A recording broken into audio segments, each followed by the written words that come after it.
Hello, everyone, and welcome to today's presentation. My name is Ashley Rumschulk, and I'm the CEO and president of Teresa's Fund, the nonprofit that operates domesticshelters.org. I'm joined today by Rachel Myers, our digital services specialist, as well as Hannah Craig, our senior content strategist and creator. They will both be monitoring the chat and Q&A box today. We're excited today to be hearing from Casey Gwinn with Alliance for Hope. We are scheduled for 90 minutes. Casey did have a last-minute schedule change. He'll actually be receiving a Lifetime Achievement Award later today. So to accommodate, we recorded this presentation earlier in the week, but he has graciously offered to answer any questions submitted in the Q&A box, and we'll share this information and those answers along with the recording and other shared resources within a week of the presentation. Just a few housekeeping items before we get started. Live closed captionings are available for this webinar. To turn those on, please click More in the menu bar and select Show Subtitle. A transcript will also be provided within a week of the presentation. As an attendee, you are in listen-only mode, so your microphone and camera are turned off. If you have questions for the presenter, please put those in the Q&A box. And the chat box can be used to communicate between attendees and let us know if there's any issues with the webinar, and we'll do our best to make those changes as quickly as possible. Just a reminder, the certificate, transcript, slides, recording, and the Q&A document I mentioned before will be shared with you within a week of the presentation. So if you're a call-in listener, please email us at info@domesticshelters.org so that way we can add you to that distribution list. Just a few reminders about domesticshelters.org. We are a completely free online domestic violence resource. We have a searchable database of all the different programs and resources that help victims and survivors of domestic violence throughout the US and Canada. We also have a library of shareable content, as well as the ability to make custom data reports within our data center. We also offer a free wish list program for US-based shelters and host the annual Purple Ribbon Awards, which recognizes the heroes of the domestic violence movement. And finally, if you're looking for a way to connect with other domestic violence professionals and advocates, please check out our Facebook groups. And to reference the chat right now, Rachel's going to be dropping in a few links to the different items that I mentioned. And if you enjoy these webinars and you want to do more training, or you want to share more training with members of your team, please check out our webinar archive. This is our 19th webinar, so we have 18 different videos on our website right now that are available to stream on demand, and we can issue certificates of attendance for anyone who watches those videos. Just reach out to us again at info@domesticshelters.org. Up next, so same time next week on Thursday, December 9th, we will be having a panel discussion. So something a little different than we typically do in our webinars, but we really wanted to focus in on hiring, managing, and retaining frontline staff. So we're working with three very well experienced professionals: Carla Washington with Sojourner in Milwaukee, Monica Kearney out of Safe Space in Lewisburg, North Carolina, and Linda Perez at Shade Tree in Las Vegas. So this will be next week, and we'll drop a link in the chat so that you can sign up to attend that discussion webinar. All right. So what we want to do, I'll go ahead and let's introduce Casey. Casey is the visionary behind the Family Justice Center movement, first proposing the concept of Family Justice Center model in 1989. He is a national expert on domestic violence dynamics, including investigation and prosecution, the handling of non-fatal strangulation cases, and is one of the leading thinkers in the country on the science of hope. Casey was elected the San Diego City Attorney from 1996 to 2004 and founded Camp Hope of America in 2003, which we'll hear more about today. So today's presentation is going to cover how the science of hope informed the work of Alliance for Hope. You'll learn about the various innovative programs developed by the Alliance that are actively improving outcomes for victims and survivors of abuse. Our hope is that this information will inspire new ideas and ways of thinking that you'll implement in your own programs. So this slide here, I wanted to just quickly share what we're talking about when we're talking about hope. So what is hope? Hope is the belief that your future can be brighter than your past and that you play a role in making that happen. It's also the ability to set goals and to see pathways to those goals. So I just want you to keep that in mind, and that this is the goal of all the programs that you'll learn about today from Casey. So without further ado, we'll go ahead and hear from Casey Gwinn.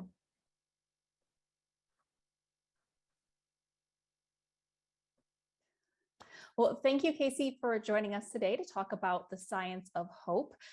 This idea that the biggest indicator of well-being in someone's life is hope is really intriguing, and especially as we're talking about serving victims and survivors of domestic violence. So, people who have likely had their hope slowly worn away by an abusive partner. So thank you so much for joining us today to talk about this important topic. Thanks, Ashley. Great to be with you. I'm excited to talk about it in the context of really all the work we do at Alliance for Hope. So looking forward to it. Fantastic. Well, I'll let you go ahead and get started. Well, thank you. Thanks, friends. I'm going to go ahead and share my screen, and we will dive in today to this topic. It's hard to believe that I have been doing this work for almost 37 years now. I began this work as a prosecutor when Abraham Lincoln was the president of the United States a long, long time ago. And it has been an amazing journey. I certainly didn't understand trauma when I began this journey. I didn't understand hope and resiliency. I certainly didn't understand a lot of the issues that we now understand around intersectionality and the notion of epigenetic trauma and historical transmission of trauma, or lots of those things. I was, as one shelter director in San Diego called me, an idiot at the beginning of this career. And I was very honored to have the opportunity to be in relationship with shelter folks, sexual assault folks, and others in San Diego at the beginning of my career as a prosecutor, who really invested their lives in me and I in them over the years. So as I look back on these many, many years, it's an amazing kind of retrospective for me, and yet still exciting because we have so much more to do. And I have never been more excited about the work we're doing at Alliance for Hope International, the vision that we have, and the challenges that we see going forward in this work. We were very honored to be chosen by domesticshelters.org as one of the outstanding national organizations this past year, and it meant a great deal to our organization to be a recipient of one of those awards. And I just wanted to say thank you to Teresa's Fund and to Ashley and her team as I get started today for recognizing our work. We call our work the power of we, because we are folks that don't believe in silos. We don't believe in organizations working alone. We believe in collaboration. We believe in multidisciplinary approaches.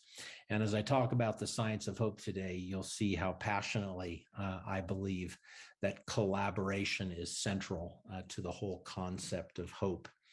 We, in fact, 3 years ago, rebranded our entire organization around the concept and science of hope. We used to be called the National Family Justice Center Alliance. And in 2015, as we began learning more and more about the research around hope and well-being, we really made the decision that we wanted to change our entire focus.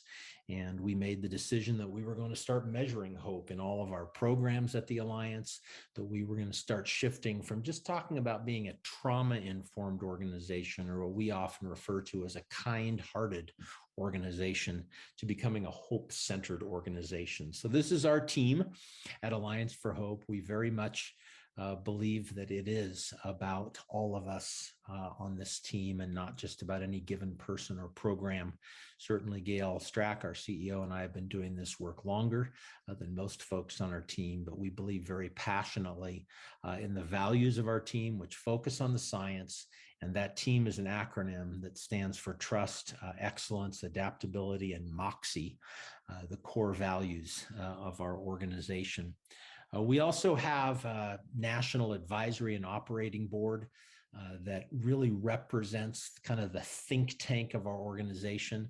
And as we've gone through this journey toward becoming trauma-informed and hope-centered over the last 5 years, thinkers, national thinkers in this field have been very central to us, particularly the last couple of years as we've navigated thinking a lot about intersectionality and the disparate impacts of the civil and criminal justice system on communities of color.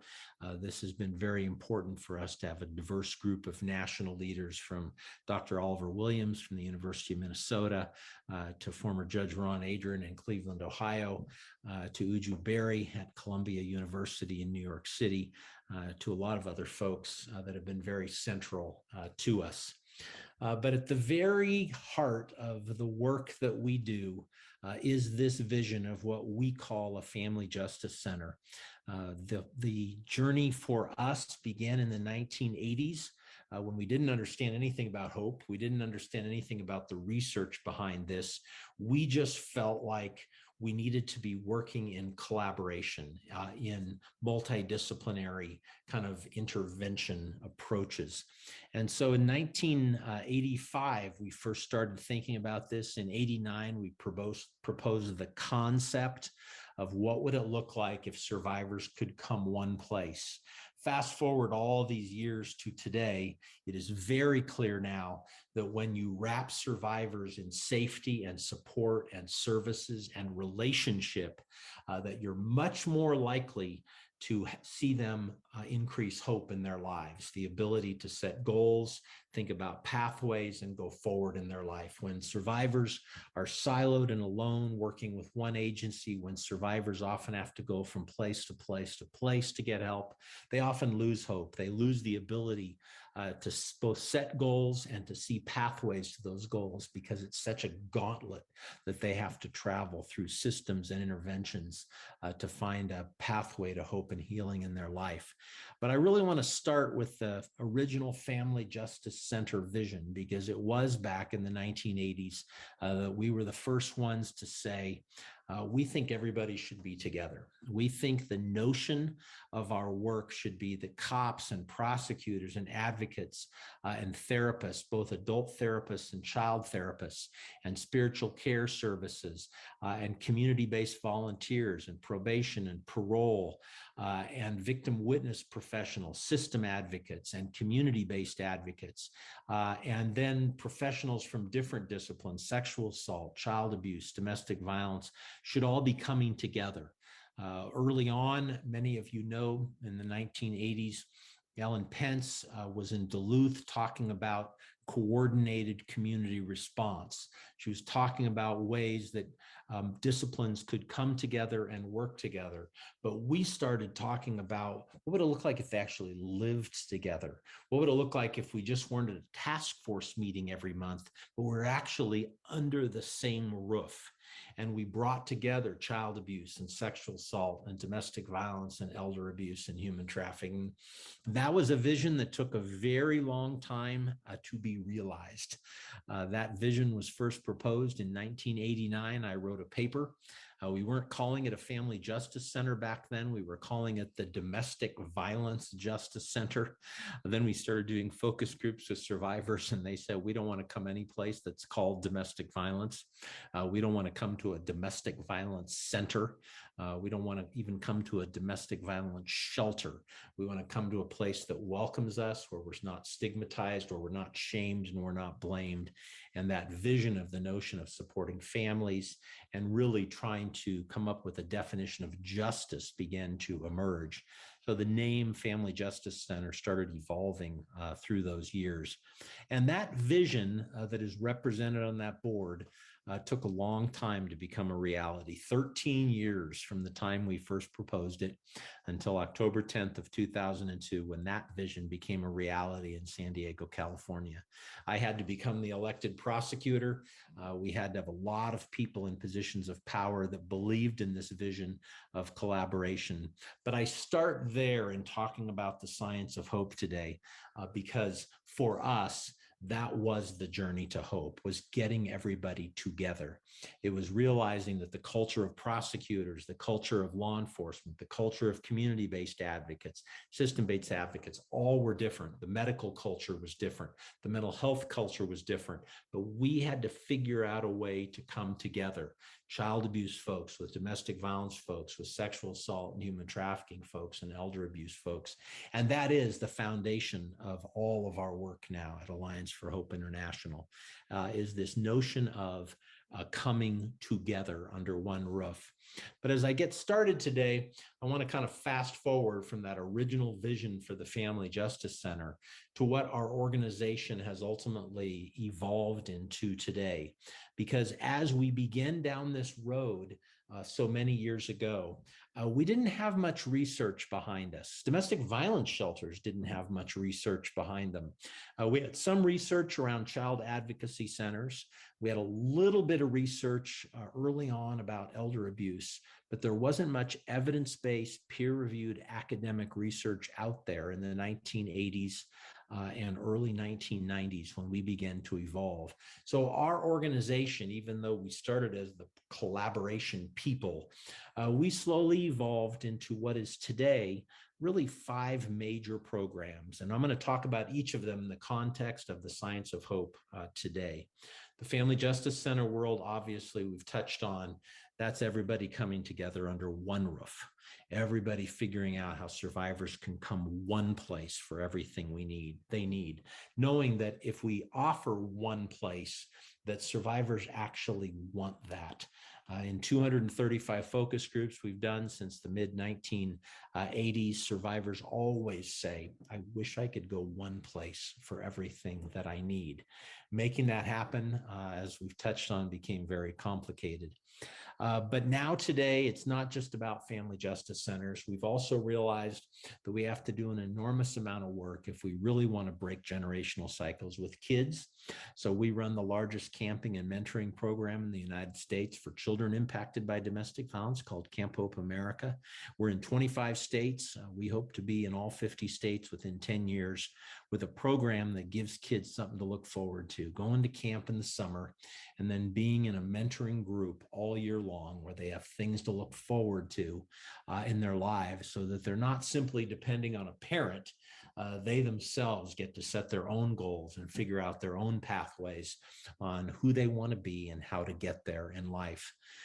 We developed through that journey also a program today called the Justice Legal Network. It has 2 components. One is civil legal services, because survivors so desperately need pathways to civil legal support and adequate civil legal support, whether it's contested child custody matters, whether it's divorce, whether it's protection orders, whatever it might be. That civil legal services piece becomes so central to survivors of all forms of trauma, violence, and abuse, but particularly domestic and sexual assault survivors.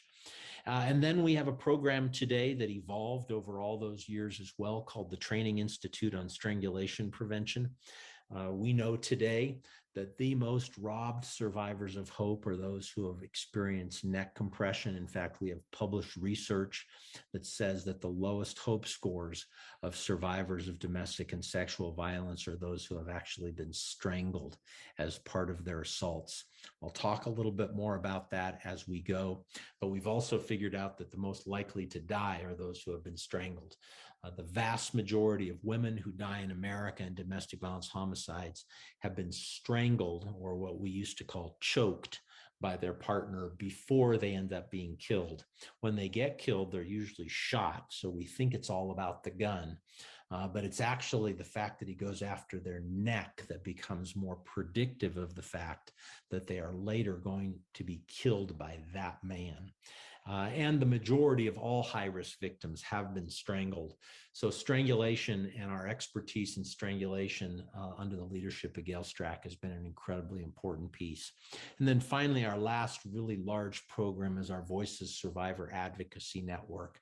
As we have realized that if we really want to be in the hope business, if we really want to be in the business of helping people imagine who they want to be, what they want to do, and how to get there in life, we've got to be able to listen to what survivors want and need, and then create accountability mechanisms where survivors are accountable to us. One of the biggest problems we have in systems today, whether it's a domestic violence shelter, whether it's a community-based organization, a court system, a prosecutor's office, a law enforcement agency, is systems usually aren't accountable to survivors. They're there to serve them, but they don't create mechanisms by which survivors have say and power over what happens in those systems that are supposedly serving them. So for us, this notion of being accountable to the people that we serve is really central. And so we created the Voices Survivor Advocacy Network that's now part of family justice centers across America to create accountability processes where survivors get to both speak their truth, tell their story, and ultimately be able to speak truth to power when their needs aren't being met, when systems are re-victimizing them, when they don't have the ability to hold professionals accountable for how they're being treated. So I start with that beginning journey in the 1980s and take you all the way to today. And now we'll kind of fill in the middle of all that. But as I do that, I do just want to highlight each of those programs that make up our organization, because they're so central to understanding what the science of hope is all about. The Training Institute on Strangulation Prevention is a program now led by Gail Strack, the CEO of Alliance for Hope International. We began doing this work in the 1990s after we saw a series of women die in San Diego after they had been choked by a partner. Those early cases led Gail Strack to create what became the first set of published studies on non-fatal strangulation in the Journal of Emergency Medicine in the late 1990s. That set of articles ultimately produced the founding of our Training Institute on Strangulation Prevention. And we figured this out, that the most dangerous men in the world strangle women and girls. In fact, today our published research connects men who strangle women to the majority of police officers being killed in America are killed by men who strangle women in intimate relationships. The majority of mass shooters in this country have a history of gender-based violence in their lives that almost always connects to strangulation, not just domestic violence in general, but strangulation of women before that mass shooting occurs. In fact, I just finished doing a recording with Mildred Muhammad. She is the ex-wife of John Muhammad, the DC sniper. And as you learn the history of John Muhammad, who 20 years ago was killing random strangers in Maryland and Virginia and Washington, DC, and you find out his history of violence and abuse against women before he became the mass shooter, and the significance of neck compression in his history of violence against women, you realize how incredibly important it is for us to understand these. And because you can strangle someone to death with no external visible injury at all on their body, you can strangle someone almost to death with no external visible injury on their body. So you end up with a person strangled almost to death, who, number one, is most likely to fight back, because when you think you're going to die and you go primal, you're going to bite, scratch, kick, claw. So the victim ends up with very few injuries. The perpetrator ends up with many injuries. And then if you want to talk about the robbery of hope, victims of strangulation assault then get arrested when the police arrive, because the police are looking for visible injuries, and they're usually on the perpetrator in a strangulation assault.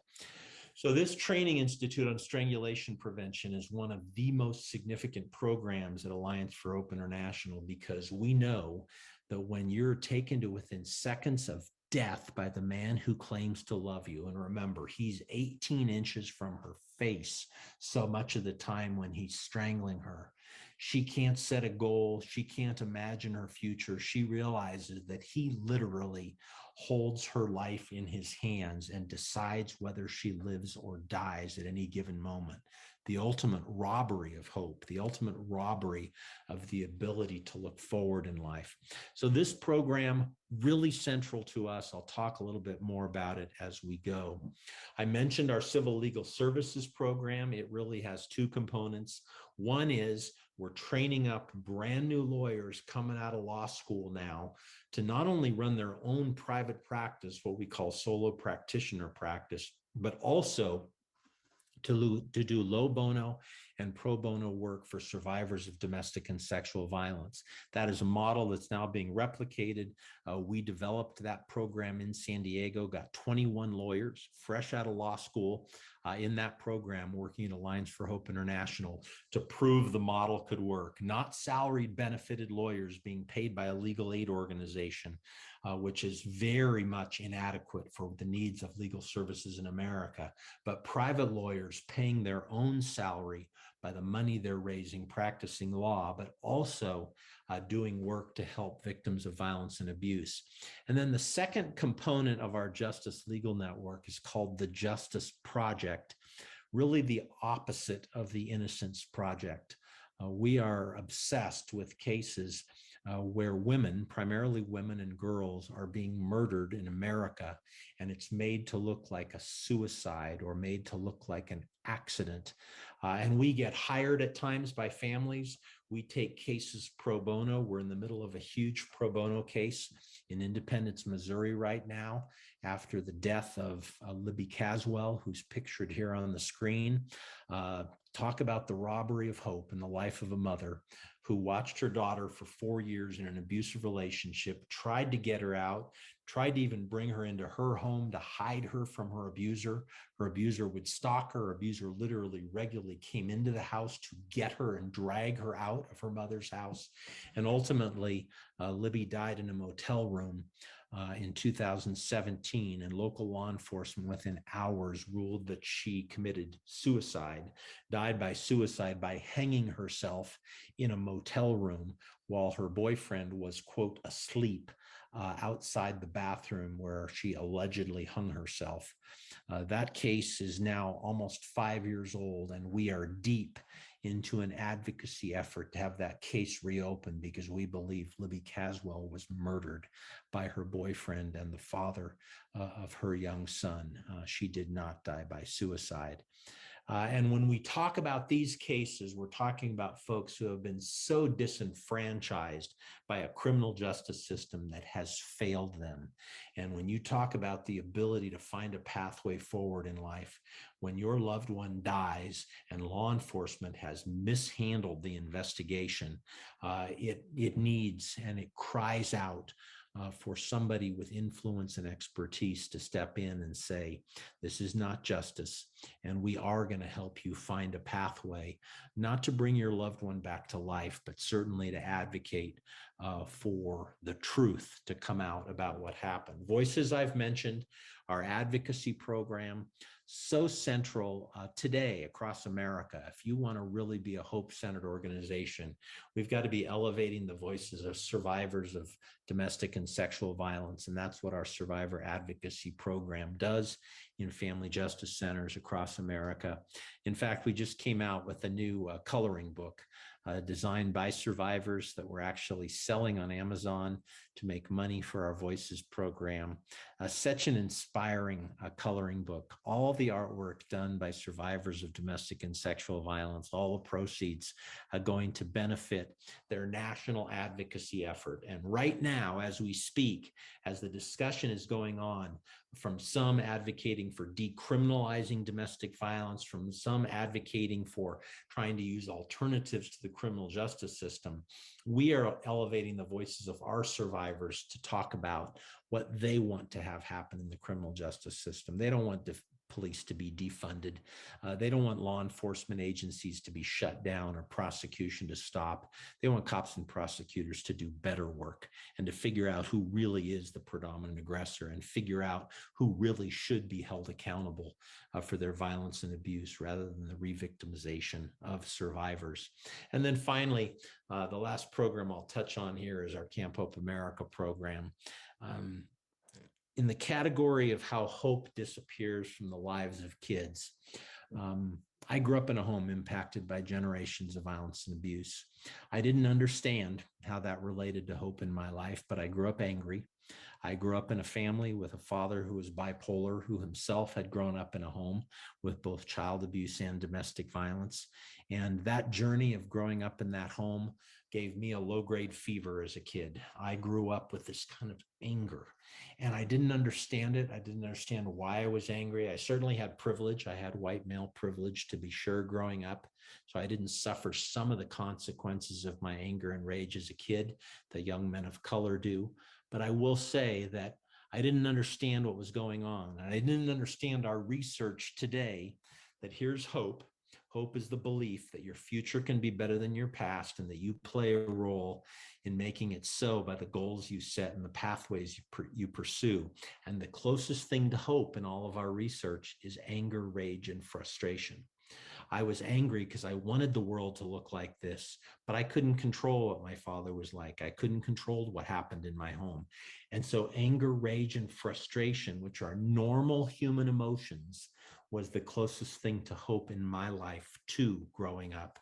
And we now understand that angry kids are actually something that we welcome into our work in camping and mentoring. I would much rather have a child be angry, because here's hope: goals, pathways, ability to figure out who you want to be, where you want to go, how to get there. Closest thing, anger, rage, and frustration. And as you descend this, what we call the continuum of hope, you end up at this point we call despair, when you start to do desperate things because you don't have the pathways to your goals, you don't know how to get there, and despair starts to set in. And then, especially with kids, but even with adults, the opposite of hope is apathy. When kids say, I don't give a shit about anything anymore, I don't care about anything, or a survivor of domestic violence says, I can never get away from him. He's going to find me no matter what. He'll always find me. He's going to kill me. The opposite of hope is apathy. No goals, no pathways, don't know how to get there. And as we started to understand that with kids, we have so dramatically changed our programming of Camp Hope America to teach kids how to do goal setting, teach kids how to do pathways thinking, and really teach young people how to set their own goals. At the beginning of my work as a prosecutor, I had feminist advocates say to me in the 1980s and early 90s, you don't need to worry about the kids. Children are resilient. All you have to do is help mom and the kids are going to be fine. I don't think they were trying to mislead me, but it's not true. Children need hope too, and children need the ability to do their own safety planning, to do their own goal setting, to think about who they want to be, what they want to do, who they want to love, how to get there. We can't just expect the traumatized parent to be the one that's going to help them navigate all of that. So as we started understanding all of that, we have dramatically expanded Camp Hope America, now evidence-based with a ton of published research showing that we can actually increase hope in the lives of kids by taking them to camp for a week in the summer, getting them out of their neighborhood, out of their inner city environment, putting them in a nature environment, and then helping them start think about goals and pathways in their life. So for me right now, Camp Hope is the most important thing in my life. I don't run it full-time anymore. Our national director, John Hamilton, is our director of Camp Hope America, but it is my great passion. If you want to do real criminal justice reform in America, you don't get people out of jail and prison You keep people out of jail and prison to begin with. So for us, this is crime prevention. For us, this is criminal justice reform. This is prison and jail reform. This is bail reform in America, is keep kids out of the criminal justice system to begin with. So I share a little bit about each of our programs as I get started today, talking about the science of hope, because that's who we are as an organization. We're also built around a set of strategic goals, because for people to be hope-centered, you've got to have very specific goals about what you personally want to do with your life, who you want to be, what you want to do, and what your organization wants to be and what your organization wants to do. And then in our world, we call this an alignment process, because you've got to then put people into your organization whose goals align with the goals of the organization. And so hope-centered work becomes an organization that has real clear goals and pathways, and people that work there that have goals and pathways that are aligned with what that organization wants to do or what that organization wants to be. So when we hire staff at Alliance for Hope International, we say these are our 4 major strategic directions. We believe in collaboration. We want to train collaborative leaders. We want to have collaborative models for how disciplines work together, how organizations work together. 2, we want to be committed to promising and best practices. And if you're not interested in driving your programming by research, you probably shouldn't come work for us. You probably shouldn't be part of the Family Justice Center movement, because we're committed to evidence-based approaches in what we do. 3, one of our strategic directions is guiding principles, and I'll talk about those in a minute. But when you start figuring out goals, it matters what you believe together. So many think the notion of collaboration is just get everybody together in a task force or in a building, put them all under one roof. It matters what you believe when you come together. You can't just get together and be hope-centered. You've got to have this shared set of beliefs and values around your goals.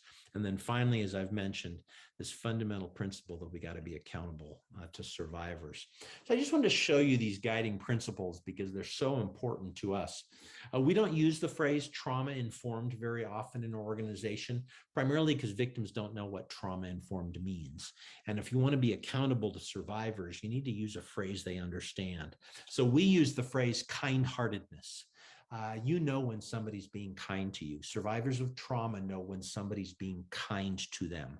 They don't know what trauma-informed means. We know this fundamental definition of trauma-informed, that being trauma-informed means we don't focus on what's wrong with someone. We focus on what's happened to somebody and we meet them where they are. But being kind is the same thing, empathetic, non-judgmental, concerned, interested. That's what kindness is about. So for us, at the heart of everything we do is we want to be kind-hearted, and we want to be focused on what it means to be hope-centered. And remember our definition of hope. Hope is the belief that your future can be better than your past, and that you play a role in making it so by the goals you set and the pathways you pursue in life. So that means our organization is thinking about the goals we're setting, the pathways we're pursuing. That means individually, people that work for us, if they're going to be high hope individuals, they've got to have goals and they've got to be thinking about the pathways, because you can have a lot of goals, but if you have no way to get to those goals, you're actually not a high hope person. Alternatively, you could be really pathways thinking. You could spend a lot of time thinking about how to get to goals, but if you don't have any motivation in your life to pursue them, if you've been robbed of what we call agency or the motivation to have your own goals, it doesn't matter how smart you are about pathways to goals if you actually don't have any that you can articulate. So that kind-hearted, hope-centered is the fundamental principle of all of our work at Alliance for Hope International. It's foundation. And then the rest are just plain central to us and important.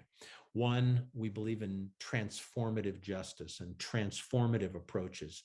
If we're not doing something that changes systems, if you have an agency in your organization that's having no impact on how the courts work, it's having no impact on how law enforcement does their job, it's not transformative. You may be doing good work over here. A family justice center may be doing good little work in a building. But if it's not changing the way paradigms operate or systems work, It's not really embracing the notion of being transformative to what happens in a community. I could go through all of these: culturally responsive, or culturally competent, or culturally relevant, whatever phrase you choose. This notion that we have to be meeting diverse communities where they are, marginalized communities, underserved communities. So if we're not really addressing the needs of refugee communities, we're not being culturally responsive. If we're not really meeting the needs of undocumented immigrants, we're not being culturally responsive.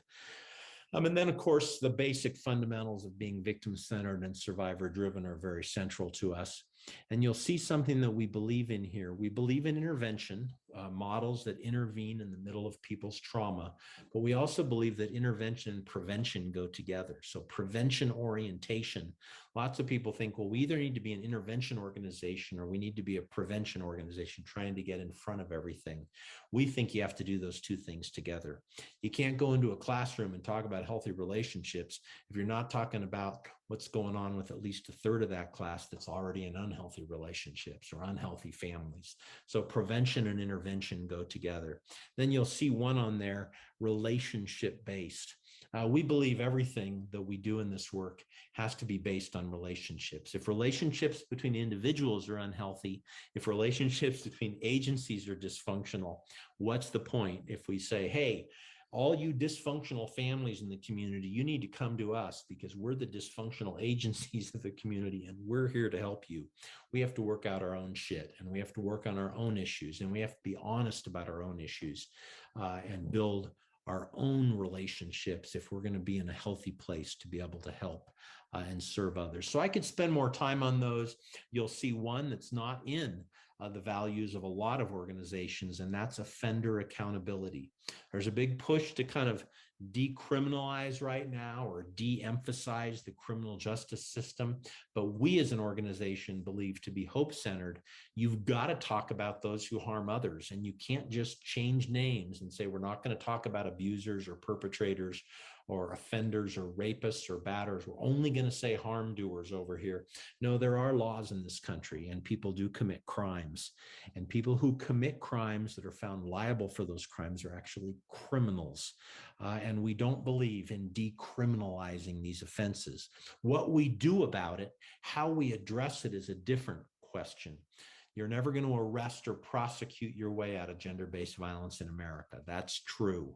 But if we just basically remove the notion of crime in a rule of law society, we are going to fail to have standards for what we will and won't tolerate in our culture.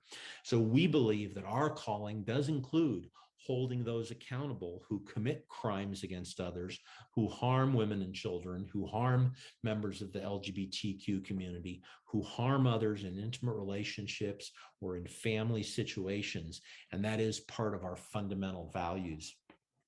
And I'll just reemphasize this one more time. Accountability to survivors for us should be central in everything we do, not just because we want to listen to survivors, not just because we want to make sure they're meeting their needs, but because we believe the calling is to create community for survivors long after the crisis. Early in the feminist battered women's movement, the notion was, let's get them into a shelter. Let's have a shelter where they can stay for 30 days or 45 days. And we said, oh, that's not long enough. We need transitional housing, and then we need permanent long-term supportive housing.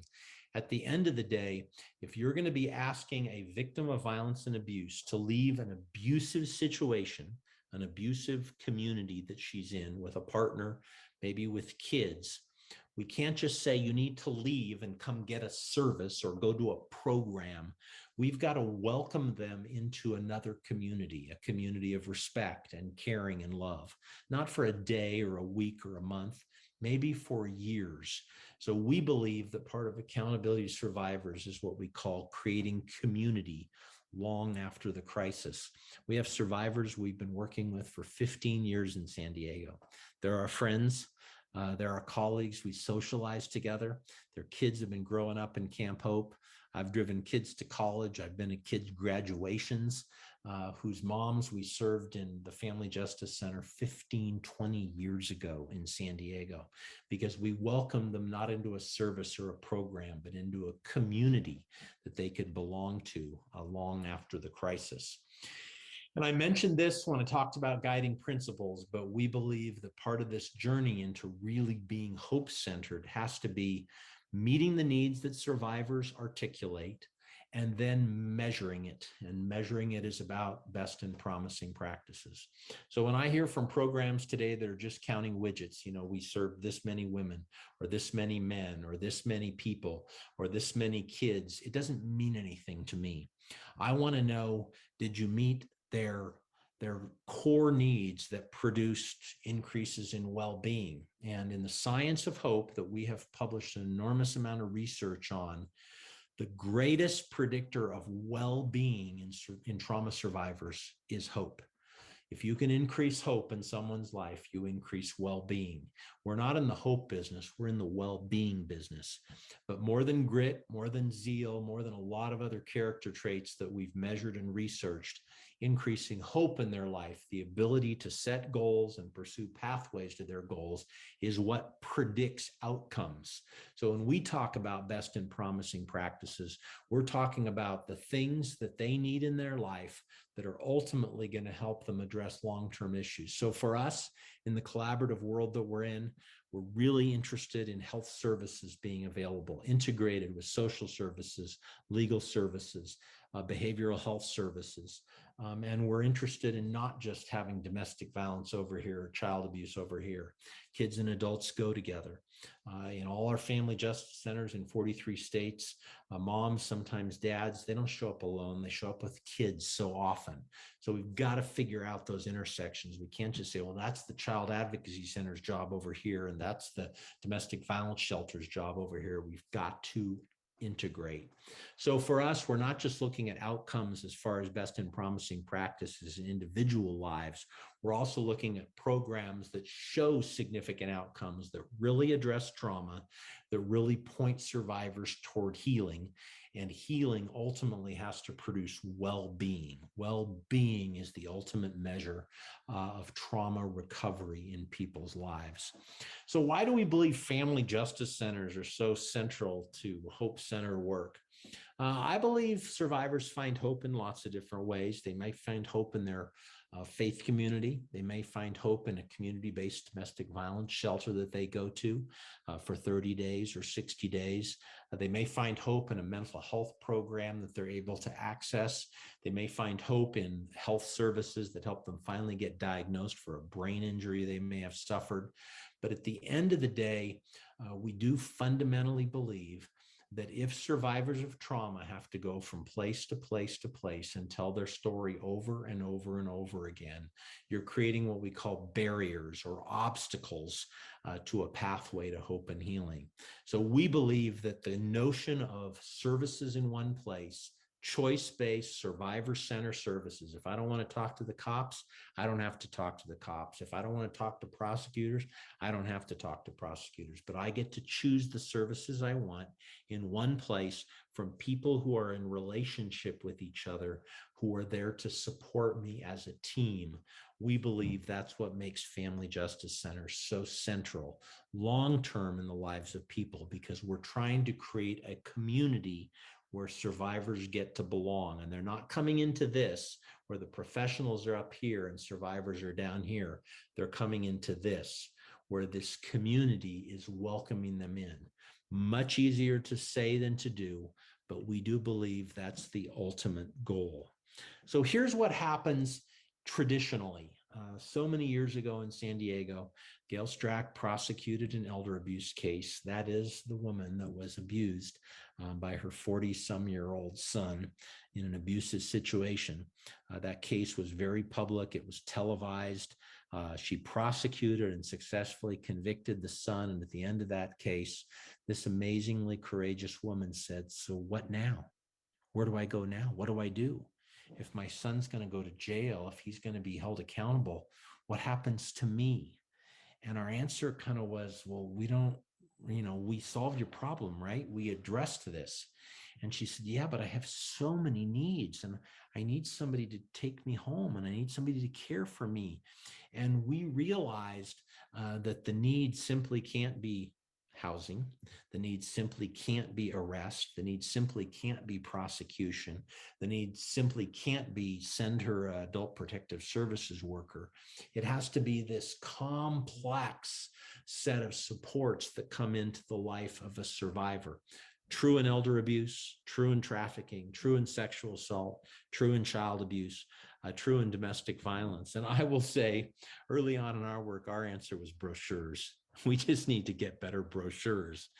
Today in America, we still pass out this long list of resources. Police officers go out on a 911 call. They hand the victim of domestic violence this long list of resources. Here's all the people that are here to help you, but they're not here. They're all over the place. Here's a safety plan for you on how you can plan for your safety, but it's a brochure with a list of resources. It's not a relationship. It's not a group of people who have bonded their lives together to be there for a survivor. And early on in our planning process, we had an amazing woman in a Family Justice Center focus group, and we've heard this now for more than 20 years, who have said, we need you to be the brochure. We need you to not hand us some piece of paper or have a brochure wall with 75 brochures. We need you to be the brochure. And that means we're welcoming her into this. We're not welcoming her into something that we hand her.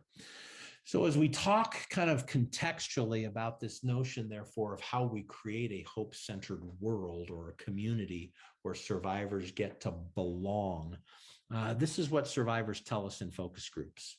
They're scared to death of the systems that we've created, the criminal justice system, the civil justice system, the child welfare system, scared to death of those systems. They're scared to death of behavioral health services. They're scared to death of substance use services.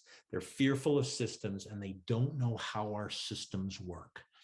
Survivors always tell us that court is the most intimidating, scariest place they go. For people dealing with violence and abuse, they come into a system where somebody wears a robe and is taller than everybody else and higher than everybody else and has all the power in a room. And we wonder, why is it that judges are intimidating to survivors in this power and control environment that they're walking into? Because that's what they already live in, and that's what they've already experienced. Oh, yeah. And they're power and control abusers in that same courthouse where they're expected to go. We know shelters are the safest place that survivors ever go. I ran the largest shelter in San Diego many years ago for 2 years, Becky's House at the YWCA.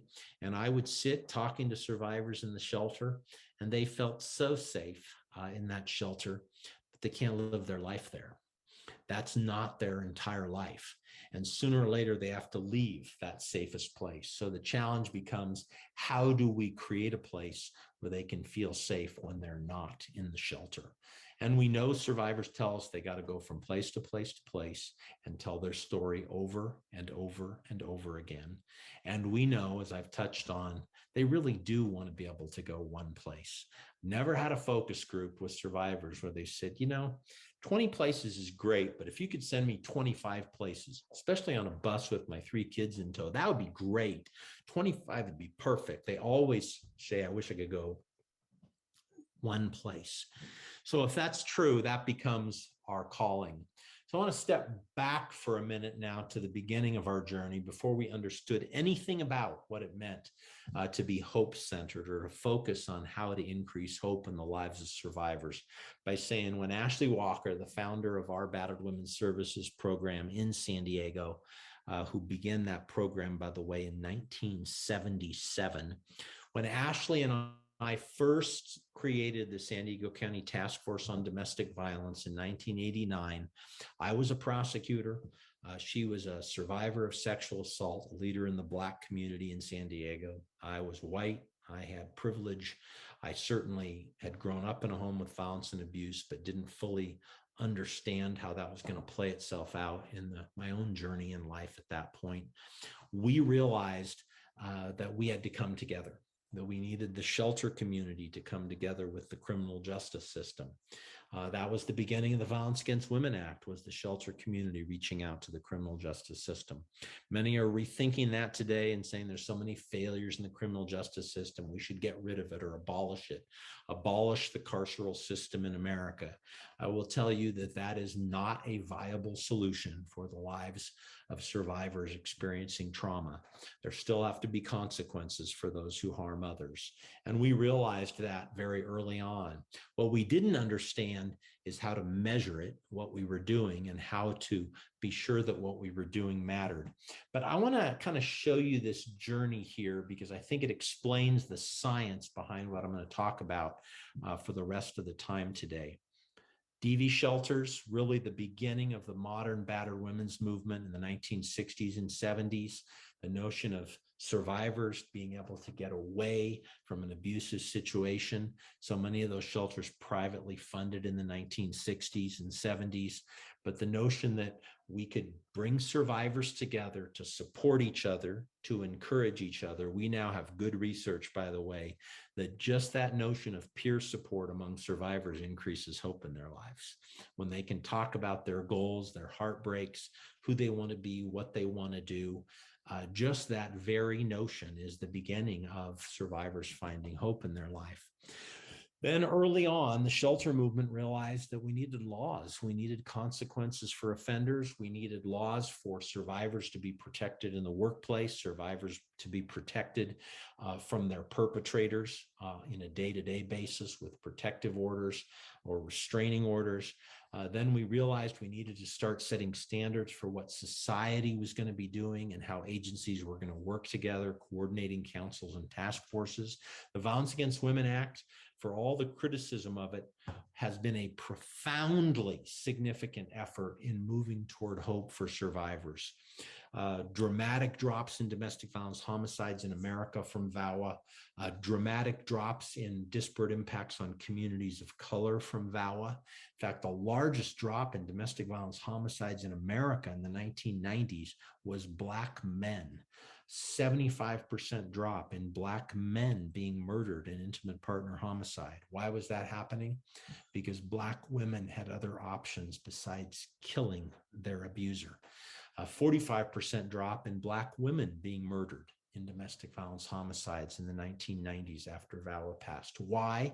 Because we were intervening earlier. We were giving them options so they didn't end up at this hopeless point where the only choice they had was to kill their partner because the system had otherwise completely failed them. And then, of course, through the 1990s and the 2000s, this whole notion of collaborative models. We need specialized prosecutors. We need specialized police officers. We need specialized judges. We need specialized probation officers. We need advocates responding to the scene of the crime. What are called divert teams or domestic violence response teams began in the late 1980s and into the 90s, where the notion was cops shouldn't be alone responding to these calls. They should have advocates by their side.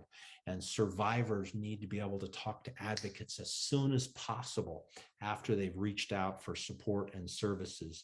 And then, of course, the battered women's movement really did see what was happening in the Child Advocacy Center movement and began to realize into the early 2000s that multidisciplinary teams worked. There's so much published research on multidisciplinary teams in child sexual abuse and child physical abuse, and how when cops and prosecutors and mental health professionals and child welfare advocates all work together, there are better outcomes for kids who have experienced violence and abuse. So we really see our work in this as a product of all of those movements. And I believe the Family Justice Center framework grew out of all of that. And the reason today we're so passionate about this wraparound services model is because we figured out, just like the cops learned in community-oriented policing, the cops shouldn't be working alone. And I was blessed by a police chief in San Diego in the 1990s who believed in community-oriented policing. His name was David Bejarano, and he believed that cops shouldn't be doing their work alone. And I believe the prosecutors shouldn't be doing their work alone. And our domestic violence folks believe they shouldn't be working alone.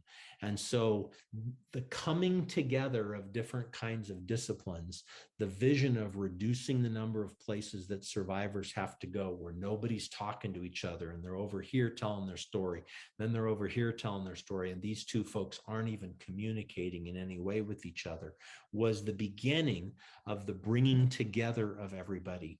I always say there's only one difference between a vision and a hallucination in life, and that's the number of people who see it. So if you have a vision for your agency or your community and nobody else sees it, you need counseling and medication because you're just pretty much hallucinating.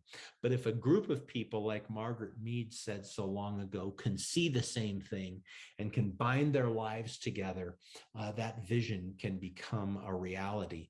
So for us, that's really what happened.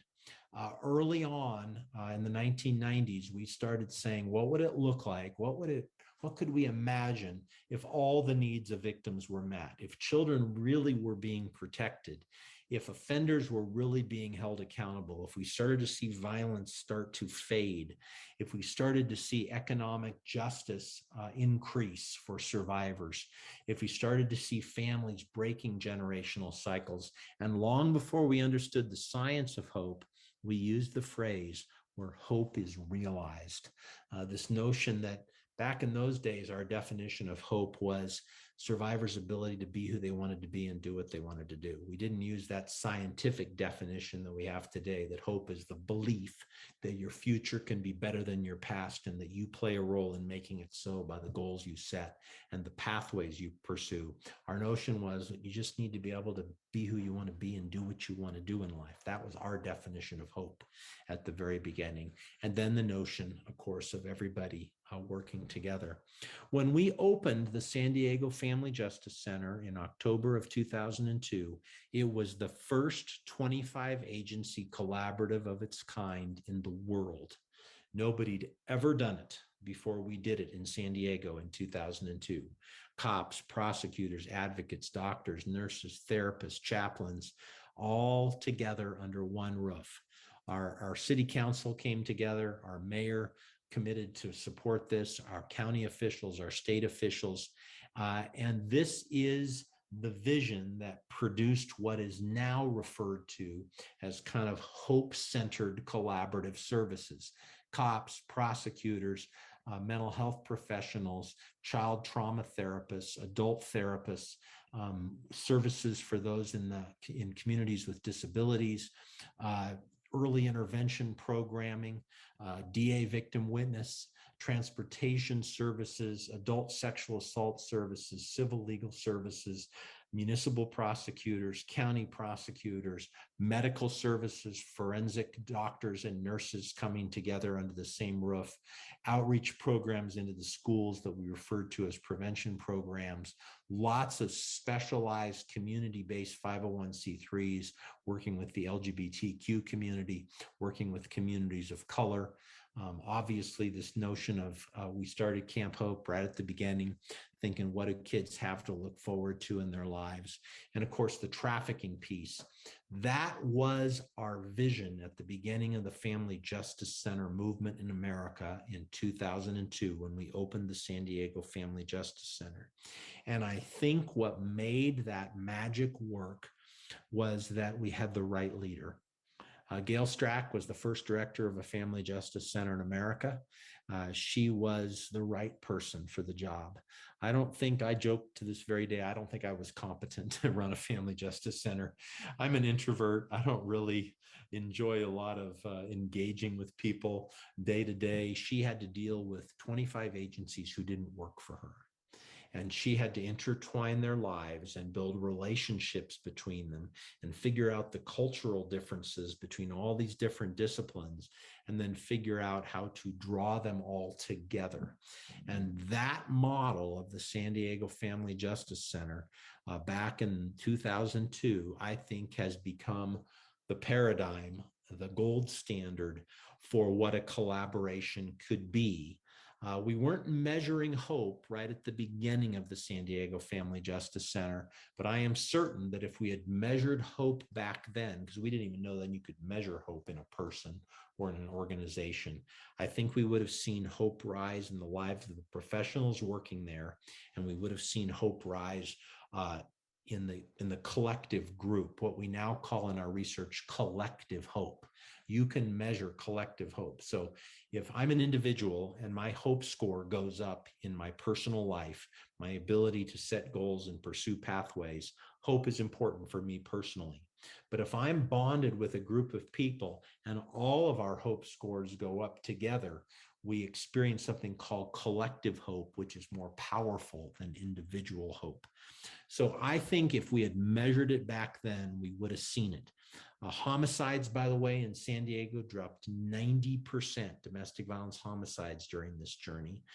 Reports of domestic violence to 911 dropped almost 50% in the first 5 years of the San Diego Family Justice Center. Were we actually reducing domestic violence by 50%? I don't think so. What we were doing is what the calling is of our work today. We were creating options for survivors, so 911 wasn't their only option. Reaching out to the police was not their only option. They could come to the Family Justice Center for services. We didn't imagine early on in that journey that what we were doing was, one, going to be able to be replicable and would be able to produce what is now published research on how to increase hope in the lives of survivors, nor did we imagine that what was happening in San Diego was relevant to anybody else. It wasn't until the Oprah Winfrey Show in January of 2002 that all changed. And Oprah Winfrey endorsed the Family Justice Center model. I spent 2 days on the Oprah Winfrey Show in January of 2003.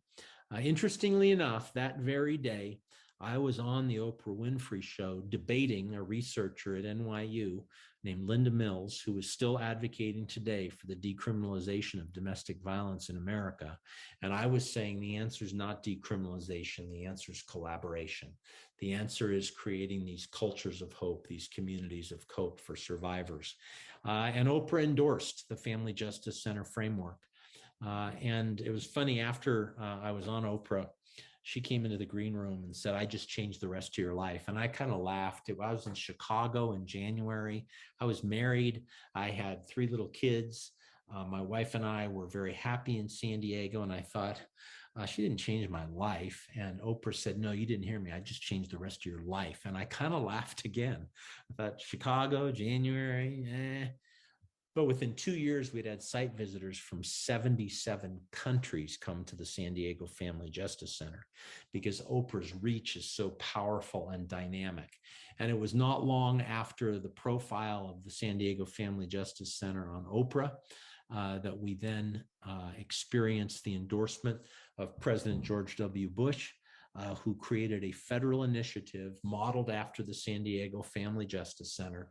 On October 8th of 2003, President Bush announced the President's Family Justice Center initiative and asked me to provide leadership to that initiative and said, what would this look like if we created family justice centers in tribal communities, in rural communities, in suburban communities, from Sitka, Alaska to New York City?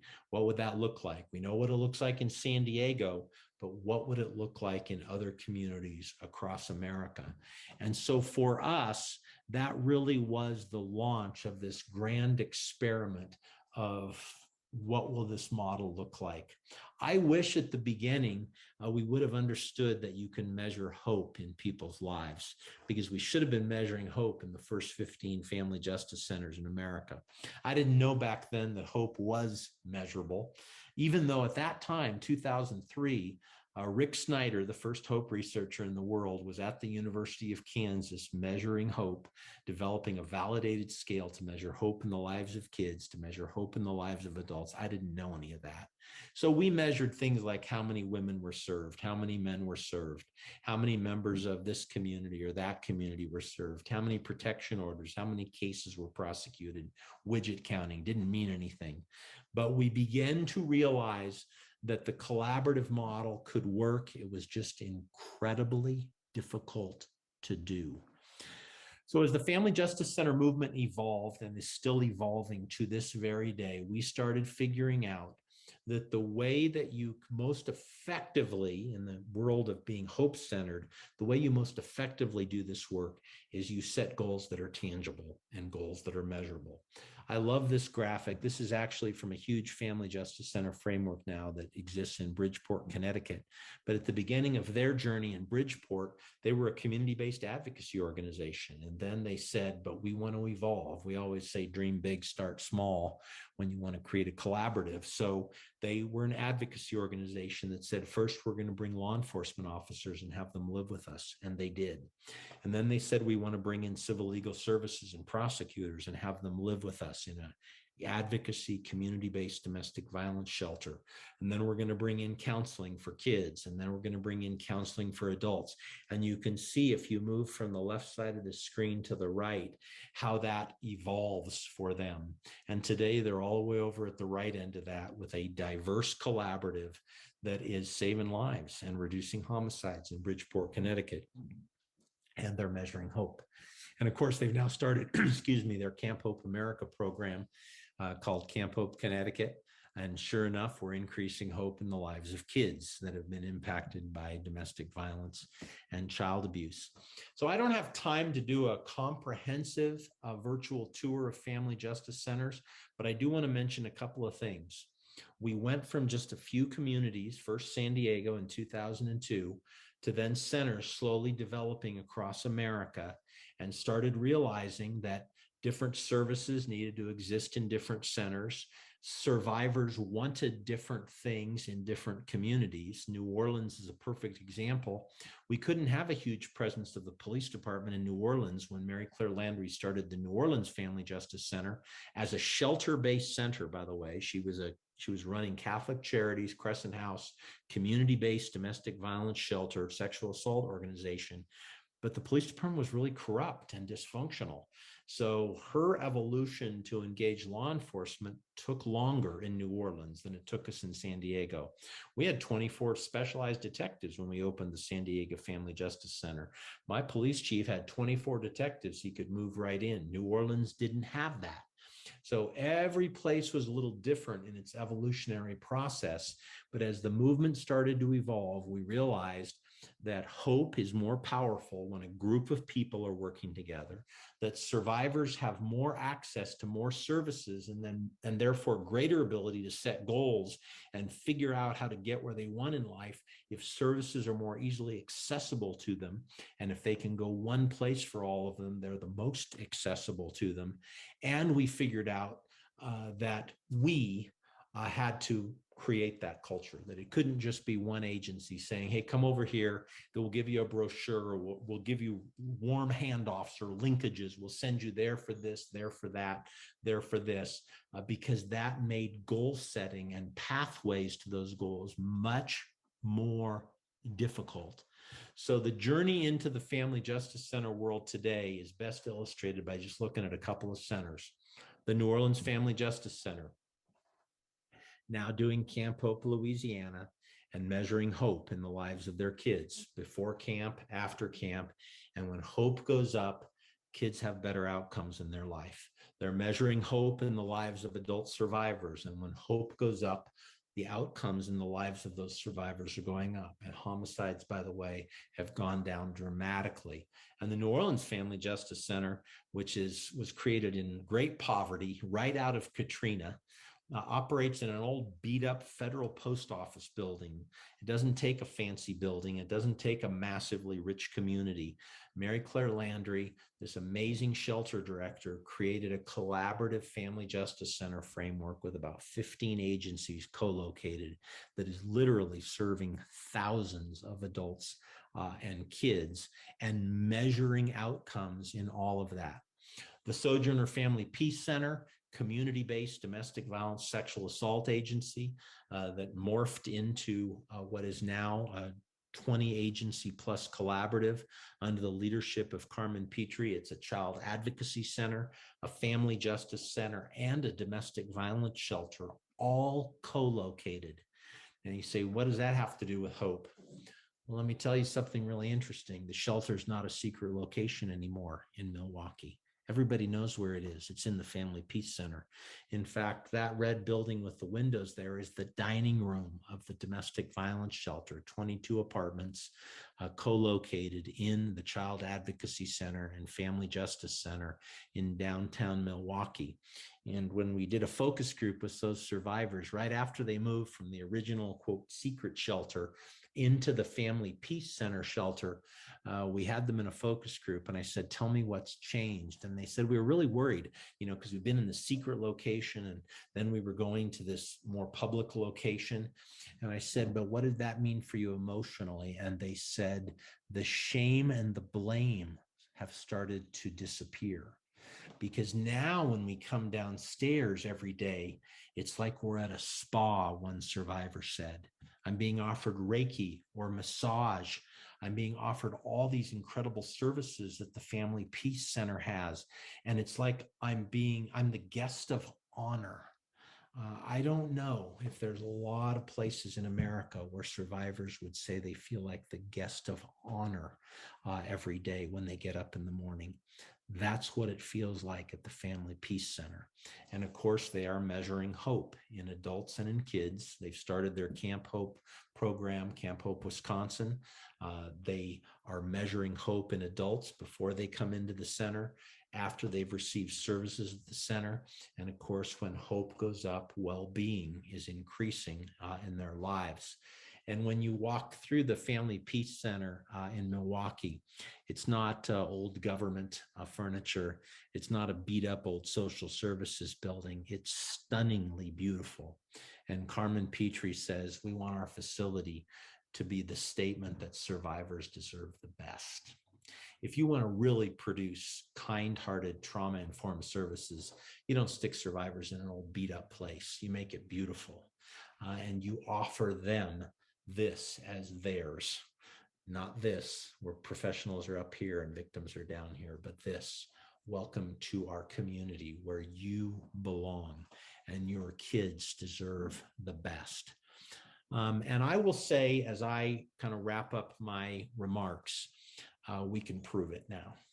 So we can prove that hope increases well-being.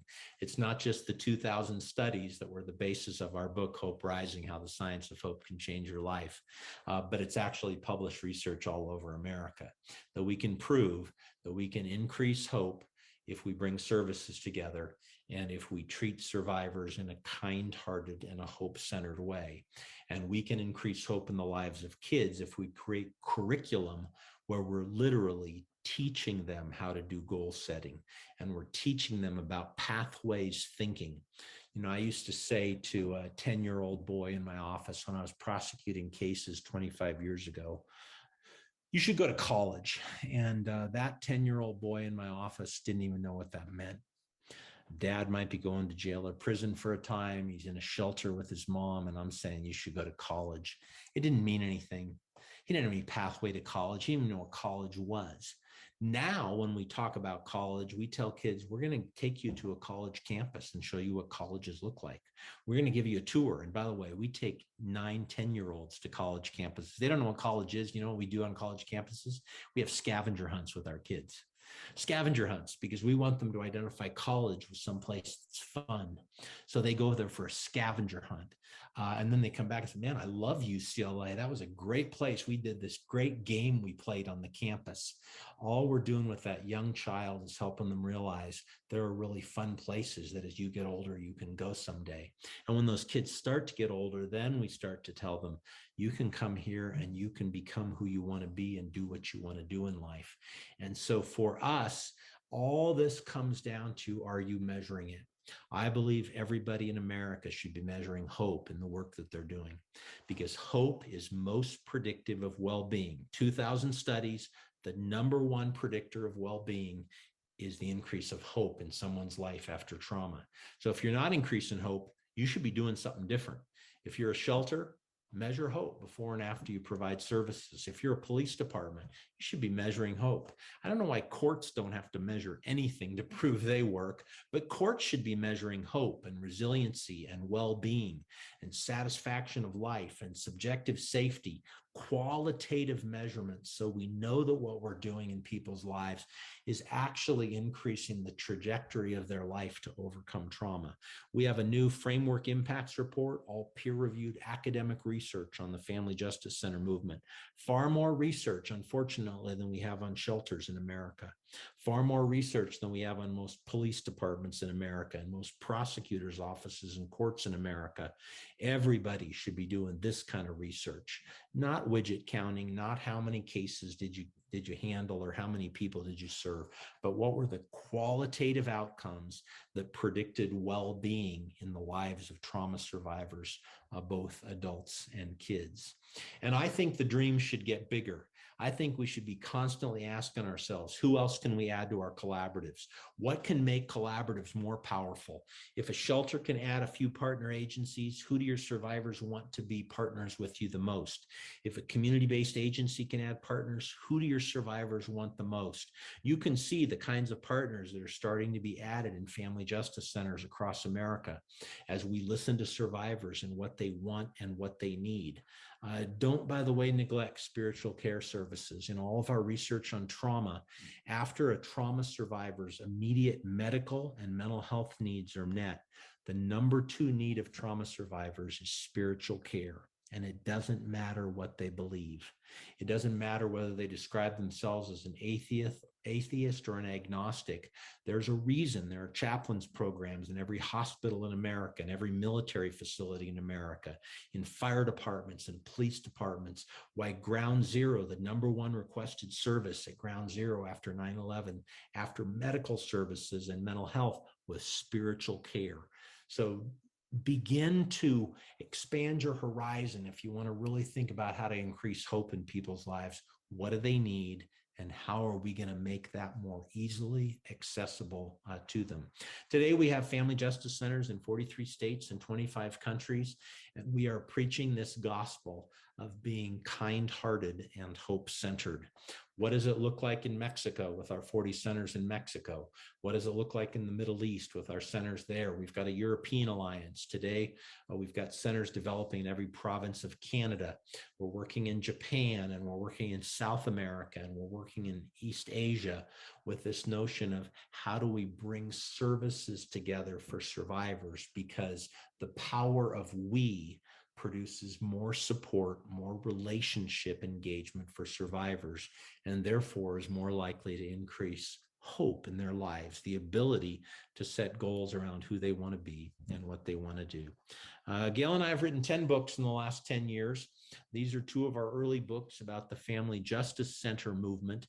Then I wrote a book in 2015 about the Adverse Childhood Experiences Study, which was my first foray into understanding how childhood trauma robs people of hope later in life. It's the story of how Camp Hope America got started. But our newest book, Hope Rising, How the Science of Hope Can Change Your Life. All the proceeds of this book, by the way, go to Camp Hope America. I believe this is what we need to be talking about. How do we, one, understand the science behind hope? And 2, how do we measure it? And if we're not increasing it and sustaining that increase in the lives of survivors, because I can increase hope in about 5 minutes in a survivor's life. We do exercises in all of our conferences now and all of our facilitated events. In about 5 minutes to 10 minutes, 15 minutes, I can actually help people think about goal setting and pathways thinking. The issue is not increasing hope, it's sustaining that increase over time. Gallup now just came out, and they're against the ACT and the SAT scores, not because of the traditional reasons they're biased against communities of color. They're actually against them because they say that a child's hope score is more predictive of college success than a child's ACT or SAT score. Gallup has found that a 2-point sustained increase in a child's hope score is a letter grade in school, a 2-point increase in their hope score. And if you're thinking, I still don't get this, how in the world do you measure hope? Go to hopescore.com. You can actually, for free, take your own hope score at hopescore.com. It's a little website we put together just to help people see how simple it is to measure hope. And then, of course, if you keep measuring it over time, you can know whether you're sustaining an increase. In the early years of Camp Hope, we measured hope, and hope went like this. 30 days before camp, last day of camp, And then we measured it 30 days after camp, and hope went back down almost to baseline 30 days after camp. And we realized kids had nothing to look forward to. We weren't, one, teaching the science to them about goal setting and pathways thinking, and two, they had nothing to look forward to set goals on after a week of camp. That's why we had to create a year-round mentoring program to go with our week of camp, because our calling has to be not only increasing hope, but then sustaining that increase over time, because all of life is like this with hope. COVID has robbed us all of hope in unbelievable ways over the last 18 months. Inability to set our own goals, inability to decide our own pathways, being told what we can and can't do. You can't go here, you can't do this, you can't be together with your family. People suffering the loss of loved ones from COVID-19. Hope goes like this in people's lives. So the journey really is, how do we keep restoring it? How do you keep filling the tank again? How do you keep helping people find their pathway forward? Some people say, well, all you're talking about is really smart goaling.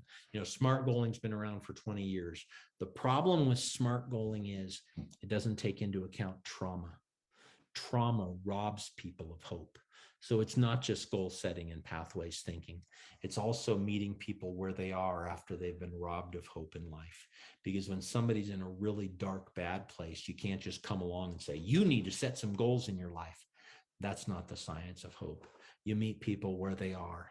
And even if there's a moment when you have to say, you know what, I know you don't have hope right now, but someday there will be a pathway back. You can find your way back.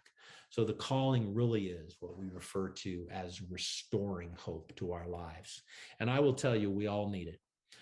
Police officers robbed of hope. Prosecutors robbed of hope. Medical professionals today quitting the medical profession, so robbed of hope by the trauma they're constantly being experiencing and having to face. So the journey has to become, how do we keep restoring it? If you want to know more about our world at Alliance for Hope, there's some of our websites, our suite of websites. We do have a lot of social media presence on Instagram and Twitter and Facebook. But if you want to join our world, it's pretty simple. You just text the word Hope Giver to 22828.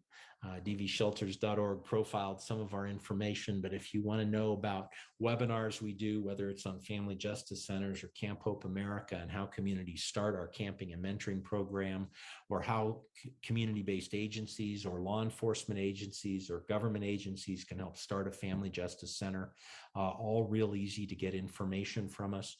We provide that support for free, just basic information as part of our role as the comprehensive TA provider for the Office for Victims of Crime and for the U.S. Department of Justice Office on Violence Against Women around family justice centers. So you just text the word Hope Giver to 22828 if you want to have more information. And I'll leave you there with this. We're so honored, Ashley, to be able to share a little bit about our work. I'm so appreciative of your leadership at Teresa's Fund and DVShelters.org. We have a lot of work to do in this country. The criminal justice system has failed so many survivors. We have so many that have been robbed of hope, especially in the last 18 months. We got a lot to do, but we're committed to keep learning and keep listening to what survivors want and need. And I just want to say thanks for letting me share with you today.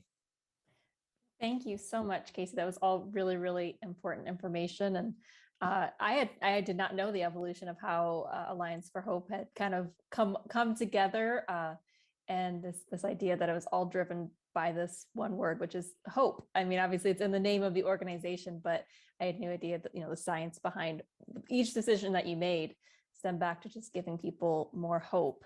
I do appreciate you sharing that link, and we'll share links throughout the presentation as well for how to measure hope, because I think that's one of the questions people will have is, you kind of already got that figured out, how to put a number to it, how to ask the right questions. So I appreciate you sharing that as well. And then of course, if people want to, look into the Family Justice Center model, they can get in touch with you as well. Yeah, absolutely. Just access us directly off of allianceforhope.com. I wish I could say allianceforhope.org too, because I love .orgs, but it turns out that allianceforhope.org is a Chinese menu. and Oh, we cannot buy that website.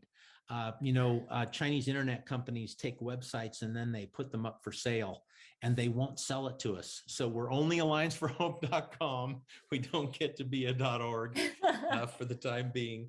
But yeah, we're really easy to access. And we've learned a lot in this journey. I made a lot of mistakes in how you do collaboration, made a lot of mistakes in kind of how you measure things. But I do believe our calling now is to figure out what really works for survivors and then elevate those things. And so for us, this really is about evidence-based practices and what we know works and what works in different communities. So just like you're all kind of figuring that out too in the work that you're all doing.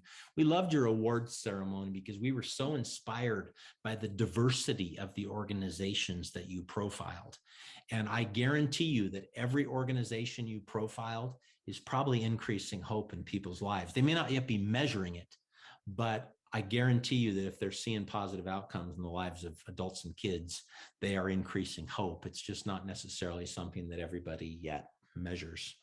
that's fantastic. Yeah, just the language around it all is really important to understand, because I think it's probably something that people are thinking about, but to be able to say this is what it is and know that there's an organization that understands the structure behind it and why it's so important. That's key right there. So with that, thank you so much for taking the time to share all of this information. Thanks. Great to be with you. All right.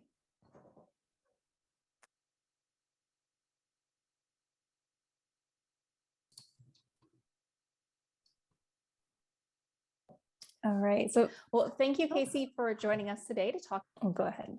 Next slide here.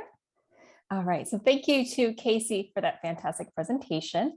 I did want to point out that you may have noticed a mention of domesticshelters.org. Of course, what Casey intended to say there was domesticshelters.org. And so, as I mentioned at the beginning, we'll be collecting questions, which we'll share with Casey. We also have a guest here today from Alliance for Hope. Ken Shetter is here, and he'll be answering questions live as he can.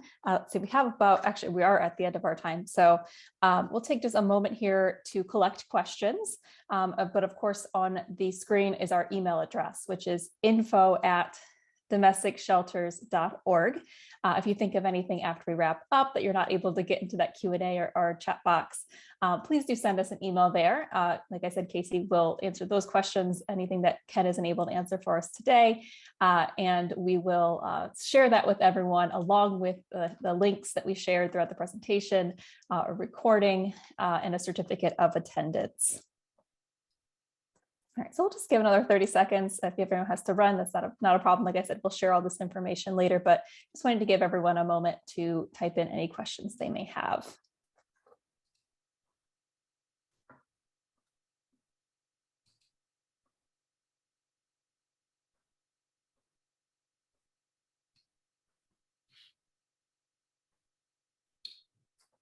Ashley.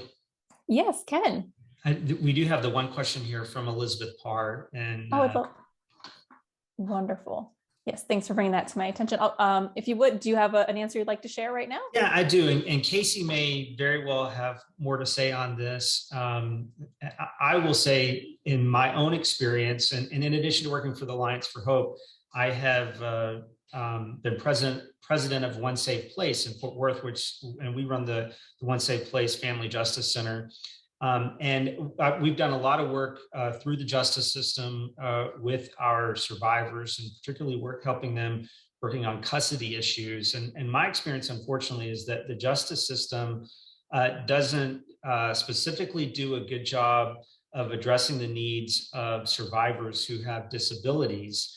But more broadly than that, I think our family court system really doesn't recognize largely the risk that perpetrators of abuse, the risk that they are to children and families. I think that the basic belief is that if an abuser doesn't physically harm the children, then there are really no risk to the children. And we know that that's simply not true.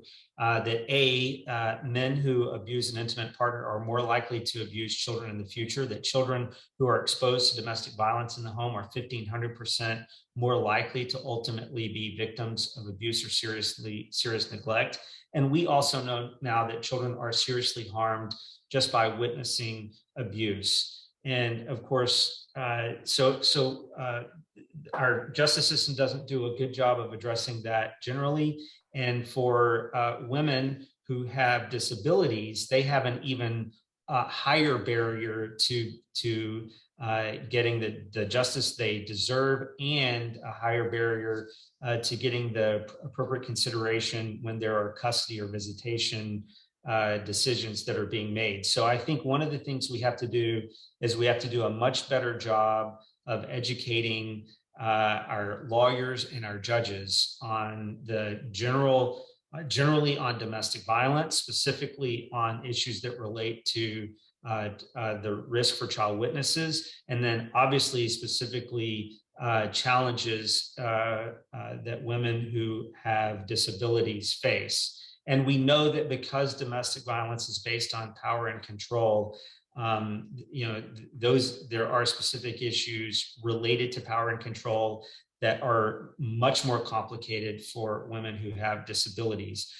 The one thing I can say is that people who have disabilities are better served in a family justice center context than in communities where all of the services are disparate and separated, across the community. So that I do believe that law enforcement and the justice system, particularly DA's offices offering protective orders, serve women who have disabilities better in the family justice center context, if for no other reason than a person with disabilities can get all the services they need in one place, rather than having to navigate often, a difficult system, and to have to go, many places across a community. So that is, in my view, sort of the best opportunity for hope, or the best hope I see for victims who have disabilities being served better, is the proliferation of this family justice center and more collaborative concepts across the country. Yeah, it's really helpful. And Paula actually added in there, and maybe you can speak to this as well, the idea of non-English speaking or limited English speaking victims who are coming or looking for help. Absolutely. And I will say specifically in the family justice center world that our goal and our priority is to be able to serve anybody when they walk through the door or come through the door, no matter what their situation is. And so what that means is we have to be not only culturally competent, but competent to serve those who have disabilities, and competent to serve those for whom English is a second language or who do not speak English at all. Yeah, fantastic. And just one last question that we can kind of wrap everything up is the Hope test and scoring. Is that, do you know if that's also in the book, or is it only on the website? If we're talking about the Hope Rising book, yes. I'm not sure if I recall if there is the Hope test in there, but there is lots of discussion about measuring hope in the book, certainly. But the handiest way to do your own Hope score is to go to the website there. Wonderful. Well, great. Well, with that, we'll go ahead and wrap up. Ken, I really appreciate you sticking around and answering those questions. If anyone thinks of anything else after we wrap up, please don't hesitate to email us at info@domesticshelters.org. So again, thank you to everyone who attended, and thanks to Casey and Ken. With that, we'll conclude today's presentation. Have a great day, everyone.